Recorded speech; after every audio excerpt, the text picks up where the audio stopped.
ਅਸੀਂ ਕਰ ਰਹੇ ਸੀਗੇ ਪ੍ਰਾਚੀਨ ਭਾਰਤੀ ਇਤਿਹਾਸ ਦੇ ਮੁੱਖ ਸੋਮੇ। ਅੱਜ ਅਸੀਂ ਵਿਦੇਸ਼ੀਆਂ ਦੇ ਬਿਰਤਾਂਤ ਦੇ ਬਾਰੇ ਗੱਲ ਕਰਾਂਗੇ। ਪ੍ਰਾਚੀਨ ਕਾਲ ਵਿੱਚ ਸਮੇਂ-ਸਮੇਂ 'ਤੇ ਕਈ ਯੂਨਾਨੀ, ਚੀਨੀ, ਤਿੱਬਤੀ ਅਤੇ ਮੁਸਲਿਮ ਲੇਖਕ ਭਾਰਤ ਦੇ ਵਿੱਚ ਆਏ ਅਤੇ ਉਹਨਾਂ ਨੇ ਆਪਣੇ ਅਨੁਭਵਾਂ ਦੇ ਆਧਾਰ 'ਤੇ ਆਪਣੇ ਲੇਖ ਜਾਂ ਕਿਤਾਬਾਂ ਲਿਖੀਆਂ। ਭਾਵੇਂ ਇਹ ਬਿਰਤਾਂਤ ਬਹੁਤ ਸੰਖਿਆ ਵਿੱਚ ਨਹੀਂ ਹੈ, ਫਿਰ ਵੀ ਇਹ ਇਤਿਹਾਸ ਦੇ ਨਿਰਮਾਣ ਵਿੱਚ ਬਹੁਤ ਉਪਯੋਗੀ ਹਨ। ਪਰ ਇਹ ਨਹੀਂ ਭੁੱਲਣਾ ਚਾਹੀਦਾ ਕਿ ਵਿਦੇਸ਼ੀਆਂ ਦੇ ਬਿਰਤਾਂਤ ਦੋਸ਼ ਰਹਿਤ ਨਹੀਂ ਹਨ, ਖਾਸ ਕਰਕੇ ਇਸ ਲਈ ਕਿ ਉਹ ਭਾਰਤੀਆਂ ਦੀ ਭਾਸ਼ਾ, ਪਰੰਪਰਾਵਾਂ, ਵਿਚਾਰਾਂ, ਰੀਤੀ ਰਿਵਾਜਾਂ ਅਤੇ ਦ੍ਰਿਸ਼ਟੀਕੋਣ ਤੋਂ ਜਾਣੂ ਨਹੀਂ ਸਨ। ਇਸ ਤੋਂ ਬਿਨਾਂ ਉਹਨਾਂ ਨੇ ਆਪਣੇ ਲੇਖਾਂ ਵਿੱਚ ਕਈ ਸੁਣੀਆਂ ਸੁਣਾਈਆਂ ਗੱਲਾਂ ਦਾ ਵੀ ਵਰਣਨ ਕਰ ਦਿੱਤਾ ਹੈ, ਜਿਨ੍ਹਾਂ ਦੀ ਸੱਚਾਈ ਉੱਤੇ ਪੂਰਨ ਵਿਸ਼ਵਾਸ ਨਹੀਂ ਕੀਤਾ ਜਾ ਸਕਦਾ। ਸਭ ਤੋਂ ਪਹਿਲਾਂ ਗੱਲ ਕਰਦੇ ਹਾਂ ਯੂਨਾਨੀਆਂ ਦੇ ਲੇਖ ਦੇ ਬਾਰੇ। ਹੈਰੋਡੋਟਸ ਦੇ ਗ੍ਰੰਥ ਹਿਸਟੋਰਿਕਾ ਤੋਂ ਭਾਰਤ ਦੀਆਂ ਉੱਤਰ ਪੱਛਮੀ ਜਾਤੀਆਂ ਅਤੇ ਭਾਰਤ ਅਤੇ ਈਰਾਨ ਦੇ ਆਪਸੀ ਸਬੰਧਾਂ ਦੇ ਵਿਸ਼ੇ ਵਿੱਚ ਜਾਣਕਾਰੀ ਪ੍ਰਾਪਤ ਹੁੰਦੀ ਹੈ। ਦੂਸਰਾ ਹੈ ਮੈਗਸਥਨੀਜ਼, ਜਿਹੜਾ ਯੂਨਾਨੀ ਸਮਰਾਟ ਸਲਿਊਕਸ ਵੱਲੋਂ ਚੰਦਰਗੁਪਤ ਮੌਰੀਆ ਦੇ ਦਰਬਾਰ ਵਿੱਚ ਰਾਜਦੂਤ ਰਿਹਾ। ਉਸ ਨੇ ਇੰਡੀਕਾ ਨਾਮੀ ਗ੍ਰੰਥ ਲਿਖਿਆ। ਇਸ ਵਿੱਚ ਉਸ ਨੇ ਚੰਦਰਗੁਪਤ ਮੌਰੀਆ ਦੇ ਦਰਬਾਰ, ਰਾਜ ਪ੍ਰਬੰਧ ਅਤੇ ਉਸ ਸਮੇਂ ਦੀ ਸਮਾਜਿਕ ਅਵਸਥਾ ਦੇ ਸੰਬੰਧ ਵਿੱਚ ਬਹੁਤ ਕੁਝ ਲਿਖਿਆ ਹੈ। ਬਿੰਦੂਸਾਰ ਦੇ ਯੂਨਾਨੀ ਰਾਜਦੂਤ ਡੀਮੇਕਸ ਦੇ ਬਿਰਤਾਂਤ ਤੋਂ ਉਸ ਸਮੇਂ ਬਾਰੇ ਕਈ ਉਪਯੋਗੀ ਸੂਚਨਾਵਾਂ ਪ੍ਰਾਪਤ ਹੁੰਦੀਆਂ ਹਨ।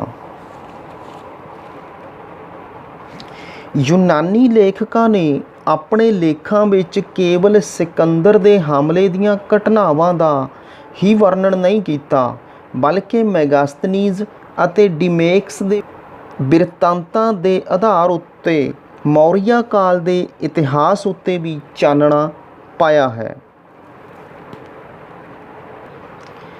ਅਗਲੇ ਹਨ ਚੀਨੀਆਂ ਦੇ ਲੇਖ।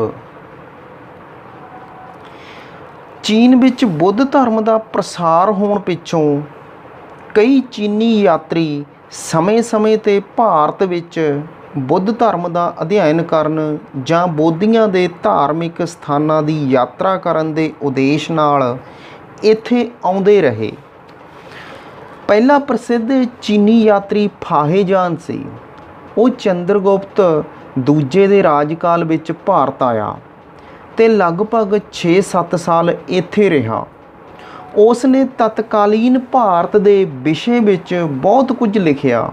ਭਾਵੇਂ ਉਸ ਨੇ ਆਪਣੇ ਬਿਰਤਾਂਤ ਵਿੱਚ ਉਸ ਸਮੇਂ ਦੇ ਗੁਪਤ ਸਮਰਾਟ ਦੇ ਨਾਂ ਤੱਕ ਦਾ ਵਰਣਨ ਨਹੀਂ ਕੀਤਾ ਅਤੇ ਅਧਿਕਤਰ ਗੱਲਾਂ ਬੁੱਧ ਧਰਮ ਦੇ ਵਿਸ਼ੇ ਵਿੱਚ ਹੀ ਲਿਖੀਆਂ ਹਨ, ਫਿਰ ਵੀ ਉਸ ਦੇ ਵਰਣਨ ਤੋਂ ਗੁਪਤਕਾਲੀਨ ਭਾਰਤ ਦੀ ਰਾਜਨੀਤਿਕ, ਸਮਾਜਿਕ, ਆਰਥਿਕ ਅਤੇ ਧਾਰਮਿਕ ਅਵਸਥਾ ਦੇ ਸੰਬੰਧ ਵਿੱਚ ਬਹੁਮੁੱਲੀਆਂ ਸੂਚਨਾਵਾਂ ਪ੍ਰਾਪਤ ਹੁੰਦੀਆਂ ਹਨ।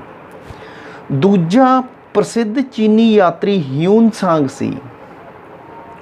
ਉਹ ਹਰਸ਼ਵਰਧਨ ਦੇ ਰਾਜਕਾਲ ਵਿੱਚ ਭਾਰਤ ਆਇਆ ਅਤੇ ਲਗਭਗ 13 ਸਾਲ ਤੱਕ ਇੱਥੇ ਰਿਹਾ। ਉਸ ਨੇ ਸੀ.ਯੂ.ਕੀ ਨਾਮੀ ਗ੍ਰੰਥ ਲਿਖਿਆ, ਜਿਸ ਵਿੱਚ ਉਸਨੇ ਹਰਸ਼ਵਰਧਨ, ਉਸ ਦੇ ਸ਼ਾਸਨ ਪ੍ਰਬੰਧ, ਉਸ ਦੀਆਂ ਕਨੌਜ ਅਤੇ ਪ੍ਰਯਾਗ ਦੀਆਂ ਸਭਾਵਾਂ, ਨਾਲੰਦਾ ਵਿਸ਼ਵ ਵਿਦਿਆਲਿਆ ਅਤੇ ਉਸ ਸਮੇਂ ਦੀ ਸਮਾਜਿਕ ਅਤੇ ਧਾਰਮਿਕ ਅਵਸਥਾ ਦੇ ਵਿਸ਼ੇ ਵਿੱਚ ਵਿਸਥਾਰ ਪੂਰਵਕ ਵਰਣਨ ਕੀਤਾ ਹੈ। ਫਾਹੇਯਾਨ ਤੇ ਹਿਊਨ-ਸਾਂਗ ਤੋਂ ਬਿਨਾਂ ਹਵੂਲੀ ਅਤੇ ਇਤ ਸਿੰਘ ਨਾਮੀ ਦੋ ਦੂਜੇ ਚੀਨੀ ਯਾਤਰੀਆਂ ਦੇ ਲੇਖ ਵੀ 7ਵੀਂ ਸਦੀ ਦਾ ਭਾਰਤੀ ਇਤਿਹਾਸ ਜਾਣਨ ਵਿੱਚ ਸਹਾਇਕ ਸਿੱਧ ਹੁੰਦੇ ਹਨ। ਤੀਸਰਾ ਹੈ ਤਿੱਬਤੀਆਂ ਦੇ ਲੇਖ। ਤਿੱਬਤੀ ਲੇਖਾਂ ਵਿੱਚੋਂ ਲਾਮਾ ਤਾਰਾਨਾਥ ਦੇ ਕਾਂਗਯੁਰ ਤੇ ਤੰਗਯੁਰ ਨਾਮੀ ਗ੍ਰੰਥ ਵਿਸ਼ੇਸ਼ ਰੂਪ ਵਿੱਚ ਵਰਣਨਯੋਗ ਹਨ। ਭਾਵੇਂ ਇਹਨਾਂ ਵਿੱਚ ਦਿੱਤੀ ਗਈ ਸਮੱਗਰੀ ਪੂਰਨ ਤੌਰ 'ਤੇ ਵਿਸ਼ਵਾਸਯੋਗ ਨਹੀਂ, ਫਿਰ ਵੀ ਇਹਨਾਂ ਬਿਰਤਾਂਤਾਂ ਤੋਂ ਭਾਰਤ ਵਰਸ਼ ਦੇ ਸੰਬੰਧ ਵਿੱਚ ਕੁਝ ਉਪਯੋਗੀ ਜਾਣਕਾਰੀ ਪ੍ਰਾਪਤ ਹੁੰਦੀ ਹੈ। ਅਗਲਾ ਹੈ ਮੁਸਲਮਾਨਾਂ ਦੇ ਲੇਖ। ਇਹਨਾਂ ਲੇਖਕਾਂ ਵਿੱਚੋਂ ਸਭ ਤੋਂ ਪ੍ਰਸਿੱਧ ਐਲ-ਬਰੂਨੀ ਸੀ।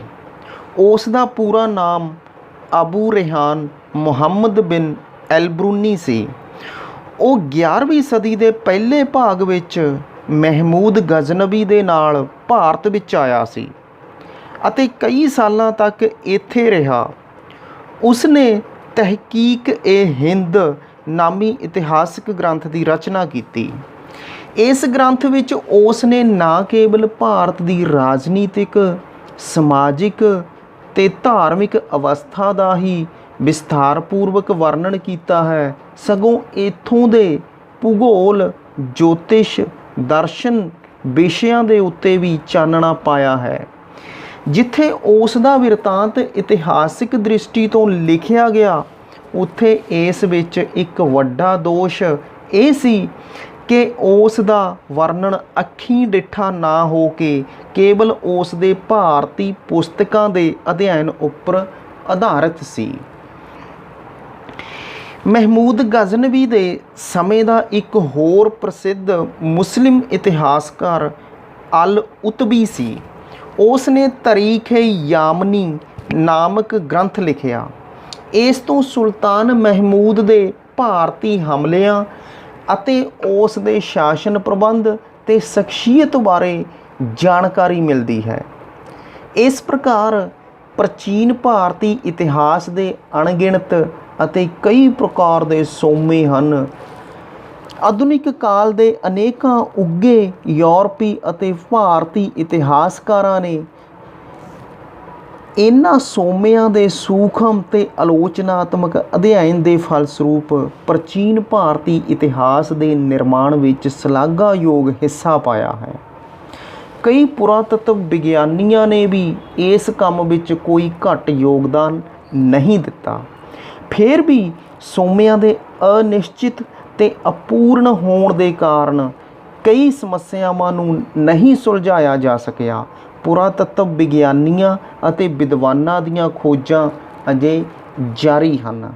ਇਸ ਲਈ ਪ੍ਰਾਚੀਨ ਭਾਰਤ ਦੇ ਕੁਝ ਧੁੰਦਲੇ ਪਹਿਲੂਆਂ ਉੱਪਰ ਚਾਨਣਾ ਪੈਣ ਦੀ ਆਸ ਕੀਤੀ ਜਾ ਸਕਦੀ ਹੈ।